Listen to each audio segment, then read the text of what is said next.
Oke, assalamualaikum warahmatullahi wabarakatuh. Di sini saya Nora Mitra Priskia dengan nomor NPM 2578249. Di sini saya akan mempresentasikan modul ke-16 yaitu jenis-jenis jaringan dasar-dasar keamanan jaringan. Yang pertama kita langsung masuk aja tanpa berlama-lama. Di sini ada jenis-jenis ancaman yang dimana jaringan komputer berkabel dan dikabel itu sangat penting untuk kita melakukan aktivitas sehari-hari seperti individu dan organisasi bergantung pada komputer dan jaringan mereka. Instruksi oleh orang yang nggak berwenang dapat mengakibatkan gangguan jaringan yang mahal dan hilangnya pekerjaan. Nah, serangan terhadap jaringan juga dapat sangat merusak dan dapat mengakibatkan hilangnya waktu dan uang karena kerusakan atau pencurian informasi atau aset penting. Nah, di sini juga ada 4 jenis ancaman teman-teman. Yang pertama ada pencurian informasi, kehilangan dan manipulasi data, ketiga ada pencurian identitas, dan yang terakhir ada gangguan layanan. Nah, di sini ada juga jenis kerentanan, teman-teman. Jadi, kerentanan itu adalah tingkat kelemahan dalam suatu jaringan atau perangkat. Tingkat kerentanan tertentu melekat pada router, switch, dan komputer desktop, server, dan bahkan perangkat keamanan. Nah, biasanya juga perangkat jaringan itu diserang adalah titik akhir seperti server, komputer desktop. Dan kita juga ada 3 kerentanan atau kelemahan utama seperti teknologi, konfigurasi, dan keamanan. Kerentanan kebijakan.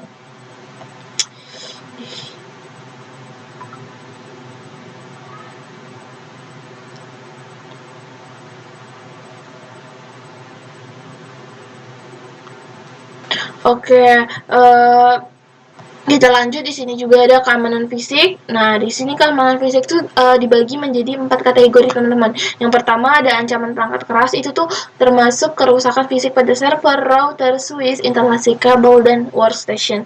Kedua ada ancaman lingkungan. Ini mungkin termasuk ke suhu ekstrem ya teman-teman, yang terlalu panas, terlalu dingin, atau kelembaban ekstrim yang terlalu basah atau terlalu kering. Ketiga ada ancaman kelistrikan. Nah, ini termasuk lonjakan tegangan supply yang nggak mencukupi daya yang tidak terkondisi atau kehilangan daya total. Dan yang terakhir ada ancaman pemeliharaan. Ini termasuk penanganan yang buruk terhadap komponen listrik utama, teman-teman. Dan kekurangan suku cadar penting atau bahkan pemasangan kabel yang buruk serta pelabelan yang buruk. Oke, kita langsung. Nah, di sini ada rencanakan keamanan fisik untuk membatasi kerusakan pada peralatan dapat dilihat di gambar di bawah ini.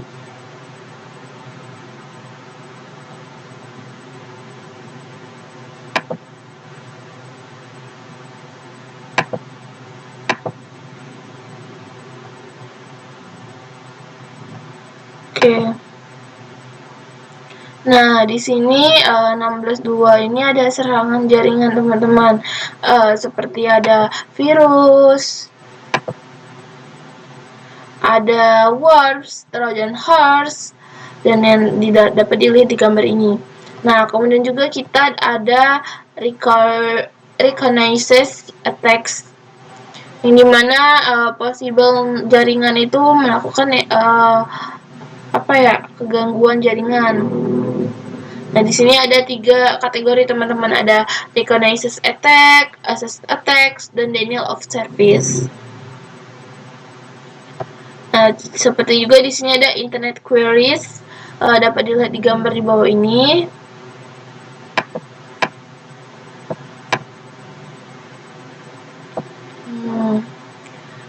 Kemudian juga ada ping sweeps.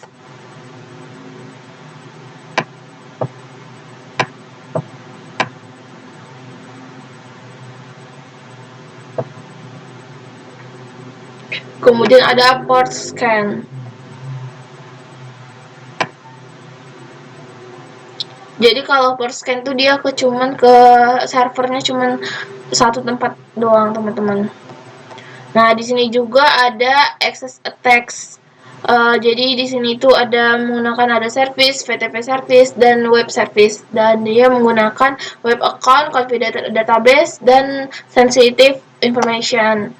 Nah, di sini juga ada 4 Ya, 4 access attacks. Yang pertama ada password attacks, terus exploitation, port redirection, dan yang terakhir ada man in the middle. Tuh. Nah, di sini juga ada denial of service attacks. Bentar teman-teman, baterainya habis.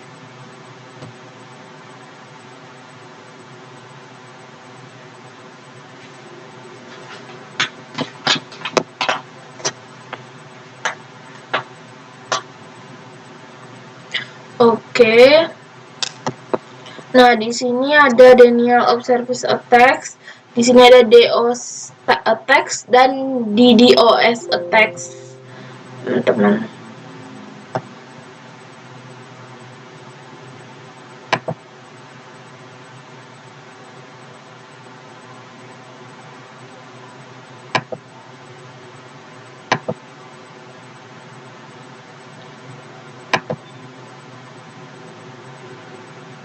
Oke, di sini ada mitigasi serangan jaringan yang dimana ini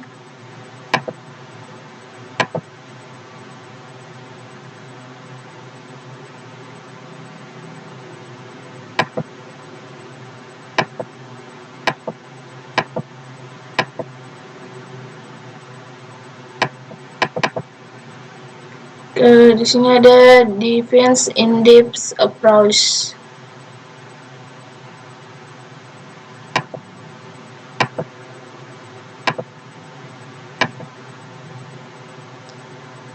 Nah, dapat kalian lihat di sini internet melalui VPN, software, IPS, kemudian ada ESA, ke email server, DHCP server gitu teman-teman ya. Nah, kemudian di sini ada keep backup yang dimana itu tuh kita tuh menge-backup atau mengamankan komputer kita, konfigurasi data kita tuh menggunakan protecting against data iOS. Nah, di sini juga kita menggunakan consideration-nya tuh frekuensi, validation, strawberry, security, teman-teman. Kemudian juga kita ada average, update, and patch.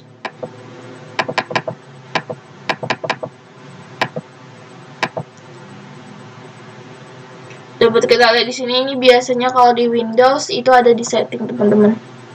Jadi kita melakukan window updates.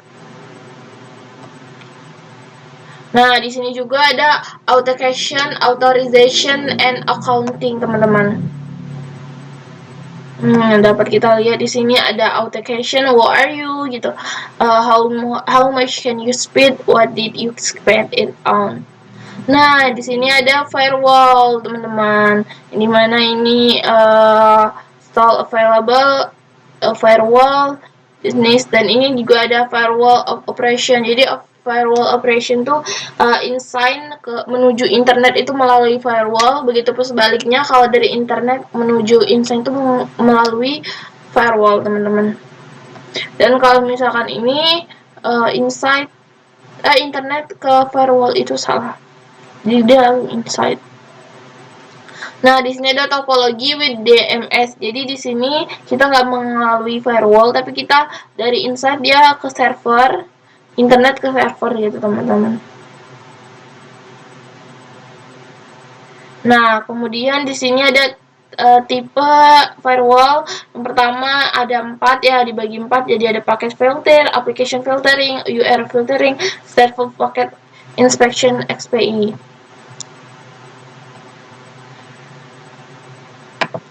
Oke. Nah, di sini ada keamanan perangkat, teman-teman ya. Ada Cisco Auto Secure. Jadi di sini keamanan auto.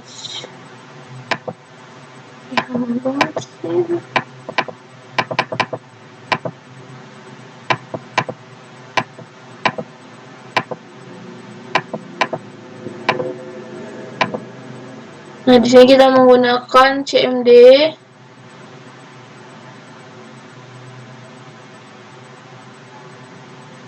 Jadi ada beberapa langkah sederhana yang perlu kita lakukan teman-teman. Jadi kita harus mengudah dan kata sandi itu harus segera kita ubah. Terus kita harus mengakses sumber daya sistemnya itu dibatasi untuk individu yang berwenang menggunakan sumber daya itu teman-teman. Dan yang terakhir ada layanan aplikasi yang nggak perlu kita matikan. Kayak nggak perlu, sebaiknya kita matikan itu teman-teman, dan kita harus menghapusnya instalasi jika memungkinkan. Oke, di sini juga ada kata sandi. Kita harus melindungi perangkat jaringan kita lah ya teman-teman, biar penting lah untuk menggunakan kata sandi yang kuat. Nah, ini adalah pedoman standar yang perlu kita ikuti teman-teman. Seperti kita harus membuat kata sandi itu dengan panjang minimal 8 karakter, lebih baik dari 10 karakter atau lebih mungkin ya. Buat kata sandi itu yang kompleks, sertakan kombinasinya seperti huruf besar, huruf kecil, agar meminimalisir orang yang tahu. Jangan seperti yang kayak tanggal lahir apa gitu, itu kan udah basic, udah orang udah banyak tahu. Jadi jangan yang gampang ketebak sama orang lain. Terus juga kita sengaja salah mengeja kata sandi. Seperti Smith itu SMYT, kayak diplesetkan gitulah.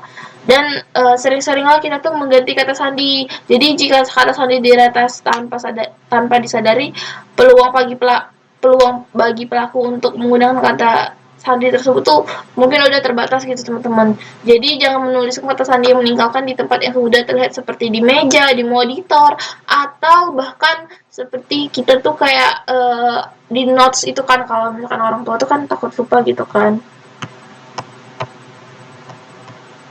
Nah, di sini juga kita harus melakukan kata sandi tambahan teman-teman. Seperti kita menggunakan perintah security password min-lang gitu teman-teman. Dan kita juga harus mengaktifkan SSH, yang dimana langkah pertamanya itu kayak konfigurasi nama host perangkat yang unik, konfigurasi nama domain IP, hasilkan kunci untuk menginskripsikan lalu lintas SSH. Verifikasi atau buat entry basis data lokal, entitikas terhadap basis data lokal, aktifkan sesi SSH masuk FTG teman-teman. Nah, di sini juga kita akan melakukan menonaktifkan layanan yang nggak digunakan.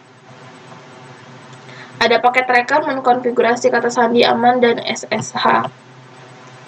Nah, di sini juga praktikum mengkonfigurasi perangkat jaringan dengan SSH. Oke. Mungkin itu saja yang dapat saya sampaikan untuk modul ini. Saya akhiri. Wabillahi taufiq walhidayah. Wassalamualaikum warahmatullahi wabarakatuh.